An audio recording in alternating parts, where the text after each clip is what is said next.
Welcome students, I am Dr. Alpna Goyal and today in this video we will learn about pronoun and its types. तो जैसा कि आप सभी जानते हैं कि pronoun is one of the building blocks of English grammar और बहुत ज़्यादा हम यूज़ करते हैं वेदर वी आर स्पीकिंग और वी आर राइटिंग। तो इसका हम एक रिवीजन लेते हैं जिससे हम इसको इजीली समझ लेंगे, जिससे जब सिंटैक्स करेंगे या सिंथेसिस ऑफ सेंटेंसेस करेंगे या एग्ज़ाम में कई बार एडिटिंग आ जाती है तो उसमें हमें प्रोनाउन के इस वीडियो से बहुत ही हेल्प लेगी, एकदम क्लियर हो जाएंगे कि प्रोनाउन क्या है और प्रोनाउन के कितने टाइप्स हैं। तो now we start the video. ठीक है, सबसे पहले तो एक बार फिर से बहुत सारे स्टूडेंट्स जानते भी होंगे लेकिन हम एक रिवीजन ले लेते हैं कि प्रोनाउन क्या है। देखिए, pronoun is a word that is used in place of a noun. हम एक नाउन की जगह उसको यूज़ करते हैं। इट आइडेंटिफाइज पर्सन्स, प्लेसेस और things without naming them. Pronouns are use to avoid repetition in the writing. देखिए, ये वर्ड कई बार आपका यूज़ होगा एंटीसीडेंट। तो the word noun which is replaced by A pronoun is called an antecedent. अब आप इसको एक एग्जाम्पल से समझ लीजिए। Michael is a good boy. तो यहाँ पर माइकल तो आपको मालूम है नाउन है, और नाउन को देखिए, अगर हम कोई पैराग्राफ लिख रहे हैं, कोई टेक्स्ट लिख रहे हैं और हम बार बार उस माइकल माइकल को हम यूज़ करेंगे तो क्या होगा, देखने में बोरिंग लगेगा। तो हमने क्या किया, हमको पता है माइकल बॉय है तो हमने उसकी जगह क्या यूज़ कर दिया, प्रोनाउन ही। तो यही तो डेफिनेशन है कि pronoun is a word that is used in place of a noun. Noun की जगह हमने ही वर्ड यूज़ कर दिया और ही क्या है, हमारा प्रोनाउन है। और माइकल नाउन है और इस नाउन को हम क्या कहते हैं, एंटीसीडेंट। प्रोनाउन का माइकल क्या है, एंटीसीडेंट है। नेक्स्ट देखिए, coach selected several key points he wanted the team to memorize them. अब इसमें आप देखिए, दो प्रोनाउन हमने यूज़ किए हैं। एक है आपका द कोच नाउन, इसकी जगह हमने ही यूज़ किया इस नाउन के लिए, और दूसरा नाउन हमारा ये था की पॉइंट्स, तो उसके लिए हमने दैम को यूज़ किया है। नेक्स्ट हम देखते हैं प्रोनाउंस कितने टाइप्स के होते हैं। तो आप यहाँ देख सकते हैं कि हम इस वीडियो में 9 टाइप के प्रोनाउन के बारे में पढ़ेंगे। Personal, reflexive, demonstrative, interrogative, relative, indefinite, reciprocal, distributive and emphatic.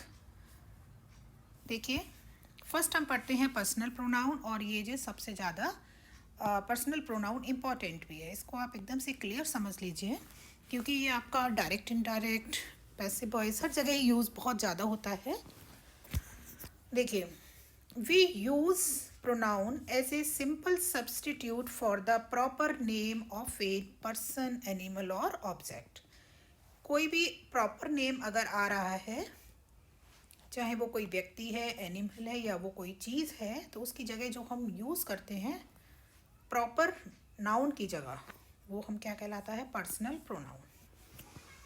और पर्सनल प्रोनाउन से हमें ये इंफॉर्मेशन मिलती है कि person who is speaking,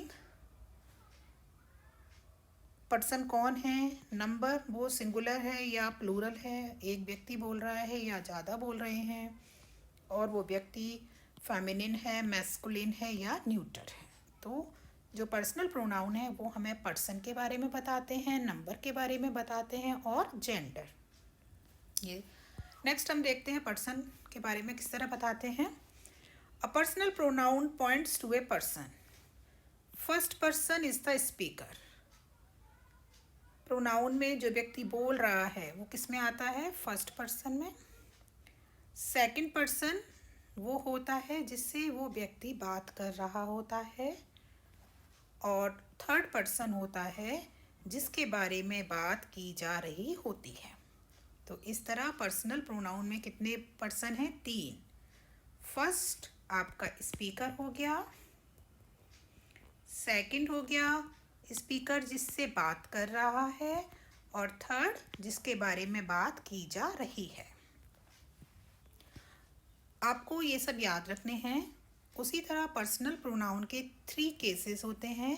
personal pronoun का एक सब्जेक्टिव केस, दूसरा ऑब्जेक्टिव और तीसरा पजेसिव। डिटेल में हम पढ़ते हैं, आप इस बात को ध्यान रखेंगे। ये आपका सिंथेसिस ऑफ सेंटेंसेस में यूज़ होगा, तो इसको आप याद रखिए कि जो सब्जेक्टिव केस है उसको हम नॉमिनेटिव केस भी कहते हैं। देखिए सब्जेक्टिव केस में प्रोनाउन किस तरह यूज़ होते हैं। Subject is the main part of any sentence. आप देखिए कोई भी आप सेंटेंस ले लीजिए, जैसे यहाँ दिया हुआ है आई एक्सरसाइज टू स्टे हेल्थी, तो क्या है, ये मेन पार्ट है। जो हमारा नाउन या प्रोनाउन होता है, जिसको हम डूअर भी कहते हैं, जिसको हम सब्जेक्ट भी कहते हैं, तो वो सेंटेंस का मेन पार्ट है। It is what the sentence is about, ये जो पूरा सेंटेंस ही इसके बारे में होता है। Subjective pronouns are substituted for the person thing doing the action, ये तो आपको पता ही है। सब्जेक्टिव प्रोनाउन आपके I, we, you, he, she, it, they, ये सब हैं। और एग्जाम्पल आप देखिए, I exercise to stay healthy, I आपका सब्जेक्टिव प्रोनाउन है। यहाँ पर आप सेकंड सेंटेंस में देखिए, we were tired after spending all day biking, यहाँ पर आपका बी सब्जेक्टिव केस। सब्जेक्टिव केस क्यों है, क्योंकि यहाँ पर प्रोनाउन क्या है, सब्जेक्ट है, उस सेंटेंस का डूअर है। देखिए अब हम देखते हैं ऑब्जेक्टिव केस। ऑब्जेक्टिव केस में प्रोनाउन किस तरह यूज होते हैं। An objective pronoun takes the place of the person और थिंग रिसीविंग एक्शन। जैसे हमने पहले भी पढ़ा था कि जो सब्जेक्ट होता है, सब्जेक्ट होता है जो कि आपका डूअर होता है, और जो ऑब्जेक्ट होता है किसी भी सेंटेंस में, object is the receiver. Means जो काम डूअर कर रहा है उसका इम्पैक्ट किस पर पड़ता है, रिसीवर पर। तो प्रोनाउन को हम सब्जेक्टिव केस में भी यूज़ करते हैं और ऑब्जेक्टिव केस में। It is not the leading part of a sentence. जब प्रोनाउन सब्जेक्टिव केस में यूज़ होता है तो ये लीडिंग पार्ट होता है, लेकिन ऑब्जेक्टिव में नहीं होता है, क्योंकि प्रोनाउन क्या करता है इसमें, in the objective case the pronoun follows the verb और प्रीपोजिशन। ये अक्सर वर्ब के बाद आता है। देखिए आप इस सेंटेंस में कि Lillian gave me a sandwich, तो ये क्या है, यहाँ पर आपका नाउन हो गया, एज वेल एज ये सब्जेक्ट भी है, और मी यहाँ पर क्या है, आपका प्रोनाउन है, और ये ऑब्जेक्टिव केस में आपका प्रोनाउन यूज़ हुआ है। देखिए the teacher is scolded us for being late, तो यहाँ पर भी आप प्रोनाउन देख रहे हैं अस, और ये वर्ब के बाद आ रहा है।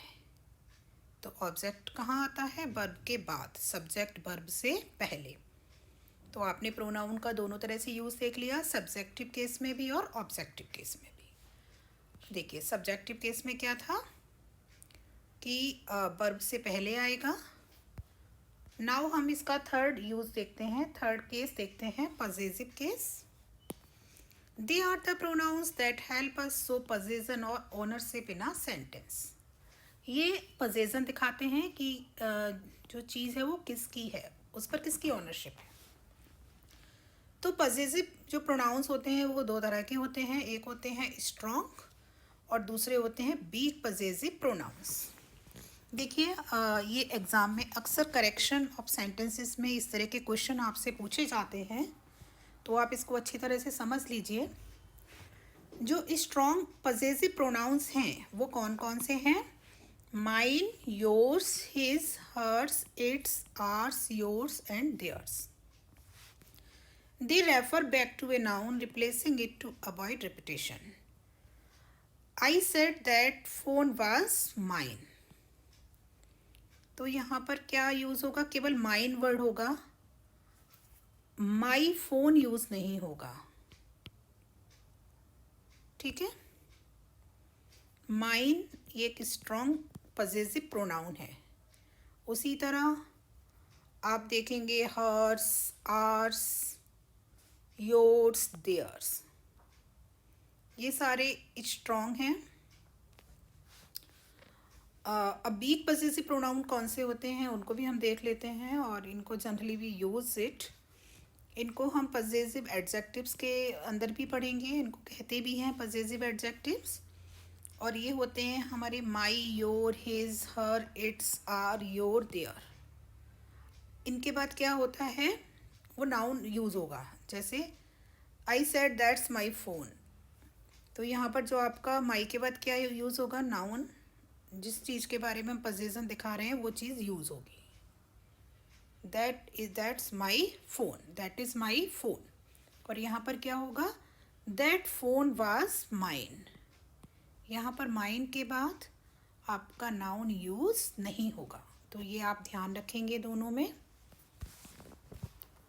अगर एग्ज़ाम में कोई सेंटेंस इस तरह आ जाता है कि दैट वाज माइन फ़ोन, तो आपका ये सेंटेंस रॉन्ग है, और आप इसको करेक्ट कर कर लिख कर आएंगे, दैट फ़ोन वाज माइन। ठीक है, आप इसको इस तरह बनाइए, या आप इस तरह भी बना सकते हैं, दैट वाज माई फ़ोन। आप दोनों तरह से ही इसको करेक्ट कर सकते हैं। तो आपको प्रोनाउन के तीनों केस अच्छी तरह समझ में आ गए होंगे। इसको हम एक चार्ट से इजीली याद रख सकते हैं कि पर्सनल प्रोनाउन के 3 केस होते हैं, सब्जेक्टिव, ऑब्जेक्टिव और पजेसिव। फर्स्ट पर्सन जो डूअर होता है उसका सिंगुलर में आई, ऑब्जेक्टिव में हम मी यूज़ करेंगे, पजेसिव में माई और माइन यूज़ करेंगे। उसी तरह फर्स्ट पर्सन में प्लूरल में हम वी यूज़ करेंगे, ऑब्जेक्ट में हम अस यूज़ करेंगे, और पजेसिव में आर और आर्स यूज़ करेंगे।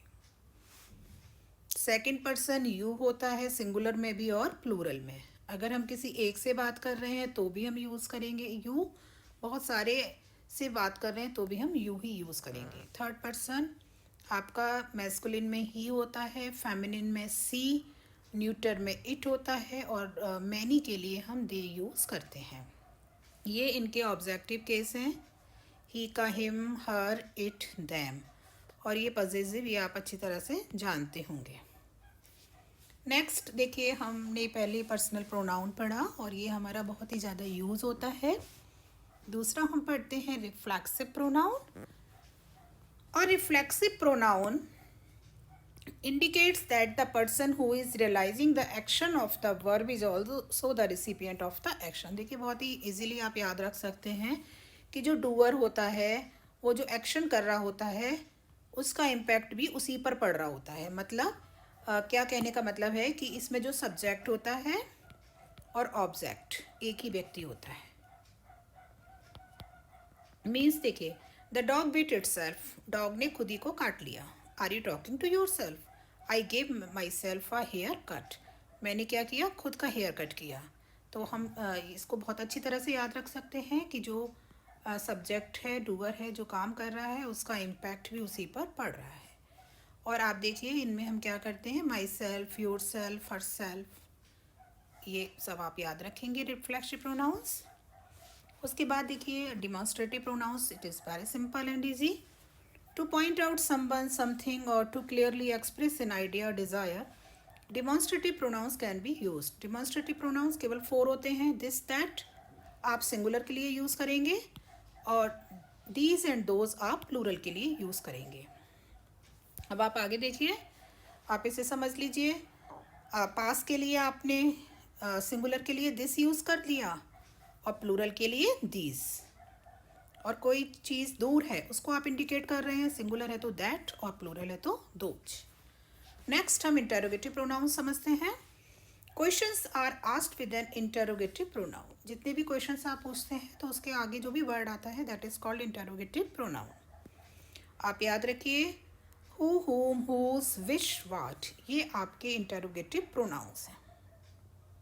ठीक है, अब आप इसमें भी यूज समझ लीजिए कि हु का यूज है,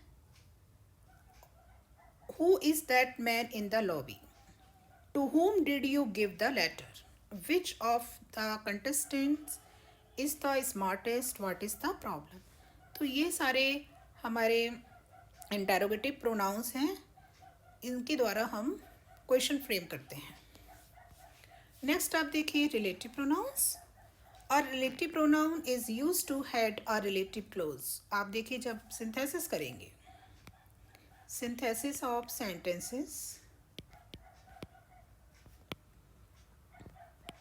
जैसे कि सिंथेसिस वर्ड से आप समझ सकते हैं कि सिंथेसिस का मतलब होता है जोड़ना।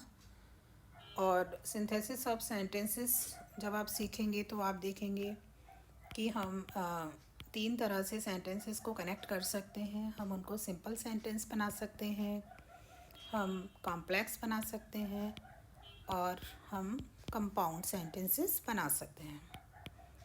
तो ये जो रिलेटिव क्लोज है, ये आपका रिलेटिव क्लोज, जिसको मैं अभी आपको समझा देती हूँ, ये कॉम्प्लेक्स सेंटेंसेस में आपके बहुत काम आएगी। तो आप इस पोर्शन को बहुत अच्छी तरह से समझ लें। और relative pronoun is used to head a relative clause, और एन एडजेक्टिव क्लोज भी कहते हैं हम इसको, which adds more information to a sentence. अब रिलेटिव क्लोज क्या होती है वो हम इसी एग्जाम्पल में समझ लेते हैं। She is a singer who has a beautiful voice. तो आपका जो सेंटेंस का ये पार्ट है, ये क्या है, आपका एडजेक्टिव क्लोज भी कहलाता है और आपका रिलेटिव क्लोज भी कहलाता है, दोनों कह सकते हैं इसको। तो आप देख सकते हैं कि जो रिलेटिव प्रोनाउन है, ये एक रिलेटिव क्लोज को क्या कर रहे हैं, हेड कर रहे हैं, लीड कर रहे हैं, उसी से ये कनेक्ट होता है। Which adds more information to a sentence, और इस सेंटेंस के बारे में हमें ये इन्फॉर्मेशन देता है, इससे जुड़ा हुआ sentence. Here is the women for whom the boat is named. तो यहाँ पर आप देख रहे हैं कि ये सेंटेंस आपका रिलेटिव क्लोज है। I will give you what you want, ये सेंटेंस रिलेटिव क्लोज है। तो ये क्या कर रहे हैं, रिलेटिव प्रोनाउंस इनको हेड कर रहे हैं। और रिलेटिव प्रोनाउंस कौन से होते हैं, who, whom, whose, which and that. आपको जब भी आप सेंटेंस कनेक्ट करेंगे तो आपको ये याद रखना है कि जो हु, whom, whose हैं, इनको तो हम पीपल के साथ यूज़ करेंगे, विच को हम थिंग्स के साथ यूज़ करेंगे, और दैट जो है उसको हम पीपल और थिंग्स दोनों के साथ हम यूज़ कर सकते हैं। तो आपने देख लिया, इन तीनों को हम पीपल के साथ यूज़ करेंगे, इसको हम थिंग्स के साथ, और दैट को हम दोनों के साथ यूज़ कर सकते हैं। नेक्स्ट, इस पिक्चर से भी हम अच्छे से समझ सकते हैं कि आपको लर्न करने हैं कि ये आपके रिलेटिव प्रोनाउन हैं। और इस सेंटेंस में एक एग्जांपल हम ये कर लेते हैं, the dog that at the cake is looking guilty. यहाँ पर हमने क्या रिलेटिव प्रोनाउन दैट का यूज़ किया है। तो आपने देखा था कि दैट का यूज़ हम किसके लिए करते हैं, दोनों के लिए कर लेते हैं, पीपल के लिए भी और थिंग्स के लिए भी। नेक्स्ट हमारा आता है indefinite pronouns. When a pronoun represents an inexact, हमें एग्जैक्ट अमाउंट नहीं पता है, या अनडिटरमाइंड अमाउंट ऑफ पर्सन, कितने लोग हैं या कितनी चीज़ हैं, तो हम उसके लिए कौन सा प्रोनाउन यूज़ करते हैं, इंडेफिनिट। इंडेफिनिट प्रोनाउंस ये सब हैं, ऑल, एनी, एनीबडी, एनीवन। आप देखेंगे किसी भी वर्ड से एक एग्जैक्ट अमाउंट या अमाउंट ऑफ पर्सनस सिग्निफाई नहीं हो रही है। ये सारे वर्ड्स हमारे आते हैं इंडेफिनिट प्रोनाउंस में। एग्जाम्पल आप यहाँ भी देख सकते हैं, is anybody still on the bus, many were chosen to be in the parade. Parade में बहुत सारे लोग सेलेक्ट किए गए, हमें पता नहीं है कितने, मैनी। ठीक है, इसका मतलब क्या हो गया, इनएग्जैक्ट, अनडिटरमाइंड। इसको हम इस तरह भी समझ सकते हैं, I have eaten everything in my fridge. Everything आपका इंडेफिनिट प्रोनाउन है। यहाँ पर I need to find something, something, I have nothing and anything, ये सभी आपके इंडेफिनिट प्रोनाउन है। नेक्स्ट देखिए reciprocal pronouns. Reciprocal pronouns are used for action or feeling that are reciprocated. Reciprocated का मतलब होता है give and take. Reciprocated मतलब give and take mutually. Means जो फीलिंग जिसमें लेन देन बराबर होता है. और ये प्रोनाउंस केवल दो ही हैं, ईच अदर और वन एनदर. हम कैसे यूज़ करते हैं हम इससे देखते हैं. देखिए, ईच अदर का जो हम यूज़ करेंगे वो केवल दो लोगों के बीच में करेंगे. जैसे my cat and my dog and cat. यहाँ देखिए दो लोग हैं, डॉग एंड कैट. इन दोनों में क्या है, my dog and cat love each other, एक दूसरे को प्यार करते हैं. दो लोगों के बीच में है तो हम क्या यूज़ किया हमने, ईच अदर. और इस एग्जाम्पल में आप देखिए they all support one another. यहाँ पर आपने देखा दो से ज़्यादा लोग हैं और वो क्या कर रहे हैं, ये इसको सपोर्ट कर रहा है, ये इसको सपोर्ट कर रहा है और ये भी इसको सपोर्ट कर रहा है. तो आप रेसिप्रोकल प्रोनाउन आपके केवल दो हैं. दो के लिए आप ईच अदर का यूज़ करेंगे और दो से ज़्यादा के लिए आप वन एनदर का यूज़ करेंगे. नेक्स्ट आप 8 देखिए, distributive pronoun. The pronouns which separate a person or thing from a group of person or thing are called distributive pronouns. आप इस तरह के sentences देखेंगे कि either of, neither of, कोई एक या कोई भी नहीं, इस ग्रुप में से each, every one of, any of, one of means कि एक पर्सन को सेपरेट कर रहा है एक ग्रुप ऑफ पर्सन से. तो ऐसे प्रोनाउन कहलाते हैं हमारे डिस्ट्रीब्यूटिव प्रोनाउंस. जैसे neither of these two students is good in maths. कि देखिए यहाँ पर क्या है कि दो स्टूडेंट्स हैं और हम क्या कहना चाह रहे हैं कि इन दोनों में से कोई भी नहीं है मैथ्स में अच्छा. यहाँ पर दूसरा सेंटेंस देखिए, either of you, कोई दो तीन लोग हैं तो कह रहे हैं कि आप में से कोई एक should come to help me in doing the assignment. आपको इसमें एक चीज़ याद रखनी है कि we use singular verb with distributive pronouns. कि आपकी जो वर्ब आएगी वो कैसी आएगी, सिंगुलर. जैसे आप यहाँ देख सकते हैं neither of these two students. तो आप एग्ज़ाम में कंफ्यूज मत होइए कि यहाँ पर तो दीज टू स्टूडेंट्स हैं तो यहाँ पे वर्ब आप आर लगा दें, या फिर एग्ज़ाम में हो सकता है कि यहाँ आर आ जाए. तो आपको क्या करना है कि आपको ये समझना है कि जो हमारे डिस्ट्रीब्यूटिव प्रोनाउन होते हैं उनके साथ हमेशा वर्ब कौन सी आती है, सिंगुलर वर्ब. क्योंकि इनका मतलब ही होता है कि ग्रुप में से कोई एक या कोई एक भी नहीं. Next and the last is emphatic pronoun. An emphatic pronoun refers back to another noun in the sentence to emphasize it. Myself, herself, himself are emphatic pronouns. The actress herself attended the wedding. यहाँ केवल emphasize करने के लिए कि उस actress ने खुद wedding को अटेंड किया. I will do it myself, ये काम मैं खुद करूँगा. तो केवल emphasize के लिए हम emphatic pronoun का यूज़ करते हैं. और आप इसमें एक बात याद रखिए कि जो आपने सेकंड नंबर पर पढ़े थे रिफ्लेक्सिव प्रोनाउन, दोनों एक से लगते हैं. उसमें भी my self, her self, him self ये सब वर्ड यूज़ होते हैं. तो आप देखिए फॉर्म एक है लेकिन यूसेज इन दोनों का यूज़ अलग अलग है. आप देखिए यूज़ अलग क्यों है. रिफ्लेक्सिव का जो हमने यूज़ किया था वो क्या था कि आप देखिए शी, आप कोई भी एक एग्जांपल ले लीजिए, द डॉग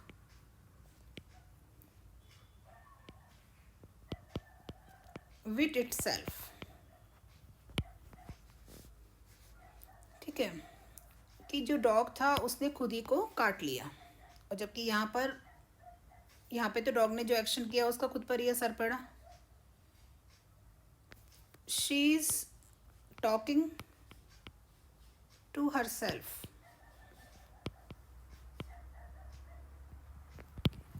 ठीक है, यहाँ पे ऑब्जेक्ट शी का ऑब्जेक्ट भी क्या है, खुद ही है, वो खुद ही से बात कर रही है. जबकि यहाँ इम्फेटिक प्रोनाउन से क्या कहना चाहते हैं कि ये काम मैंने खुद करूँगी, I will do it my self. तो दोनों का यूज़ अलग अलग है. इम्फेटिक प्रोनाउन को हम इंटेंसिव प्रोनाउन भी कहते हैं और आप देख लिए सारा can open it her self, सारा ये खुद खोल सकती है। तो ये हर सेल्फ किसको एम्फेसाइज कर रहा है? सारा को। We can raise the funds ourselves emphasize कर रहा है वी को। तो आप एक हम रिवीजन ले लेते हैं जो भी प्रोनाउंस हमने अभी तक पढ़े हैं।